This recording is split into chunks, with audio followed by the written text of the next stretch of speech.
سڵاو لە خەڵکی کوردستانی بە شەرەف داواکارم ئەو پەیامی من بڵاوی بکەنەوە بیگەینە هەموو شوێنێک. ئێمە ئەمڕۆ لە ئەمریکا لە واشنگتن دی سی کۆمەڵێک کاری چالاکیمان کرد لەسەر کەیسی جیهان و سەردەش عوسمان و کەیسی زیندانیانی سیاسی بادینان. ئێمە نامانەوێ ئەو ڕووداوانەی کە پارتی و دەسەڵاتدارانی هەرێمی کوردستان ئەنجامی ئەدەن لەسەریان تێبپەڕێت.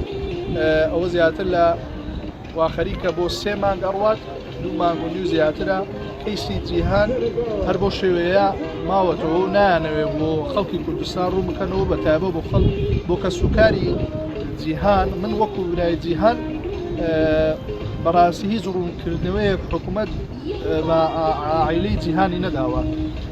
ئەیانەوێ ئەو کەیسە لەناو ببەن بزری بکەن. ئێمەش لێرە بۆیە بە هەموو هەوڵێکی خۆمان داین بۆ ئەوەی ئەو کەیسە بیگەینە زۆربەی شوێنەکان. ئەمڕۆ کۆمەڵێک چالاکیمان ئەنجامدا.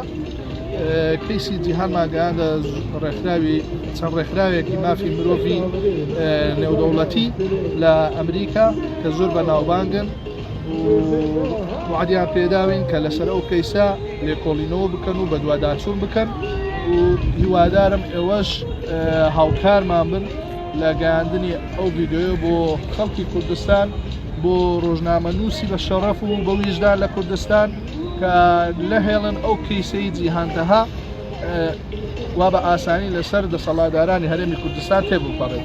زۆر سوپاس.